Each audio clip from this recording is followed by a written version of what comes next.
It's a pleasure meeting you in Nevada. My name is Rich Mooney again on the 1.2 million member Poker Players Alliance. I'm going to ask you about the online poker question. We had a hearing today in the Senate and had a hearing tomorrow in the House about licensing games. So Congress is finally moving away from this paradigm of trying to ban playing poker in their own homes. So my question is, what is your thought on the rights of Americans to play poker in their own homes with their own money?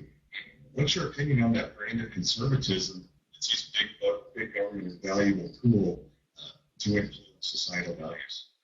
So, if I may educate everyone online and here, the United States government banned U.S. citizens from playing poker online. Now, I think there are millions of online poker players that this is their passion.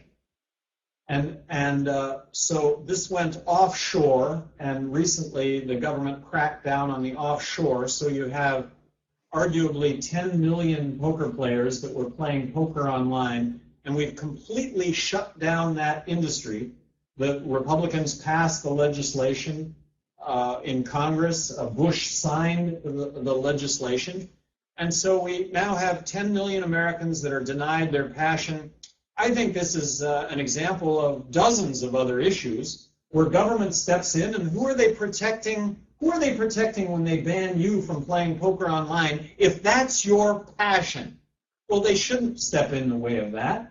I think this would be tens of thousands of jobs in this country, but let's not look at it from a job standpoint. Let's just look at it from the standpoint of liberty and freedom and your ability to be able to enjoy the passions that you have. One of my passions is mountain biking, and the federal government is denying me access to public trails on public lands, but they're allowing horses and horse excrement on those same trails. I'm being denied my passion, and in far fewer mountain bikers than there are poker players. But to what end? Who is being protected here? And this is just government that continues to eat away at what we can and can't do in this country. And this is what government should not be doing, and this is what government continues to do. I will tell you, as governor of New Mexico, I made a huge difference in the state, regardless of the legislature, because I controlled all the agencies. I appointed the heads of all the agencies. I appointed all boards and commissions, which, by the way, the president does also when it comes to the federal government. President appoints the heads of all the agencies, appoints boards and commissions. Governor of New Mexico, I controlled rules and regulations. President of the United States controls rules and regulations. Rules and regulations in New Mexico got better on a daily basis, and that got better had a basis in common sense.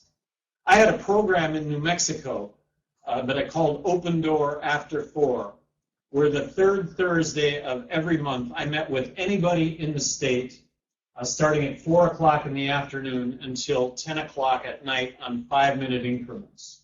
Nobody was denied access to me as governor of New Mexico. I thought it made a huge difference in the category of rules and regulations. I was able to find out a lot of government atrocity, was able to step right in the middle of it and make a huge difference. As President of the United States, I'm promising to have an open door after 4 for waste, fraud, and abuse, which I think will make a huge difference.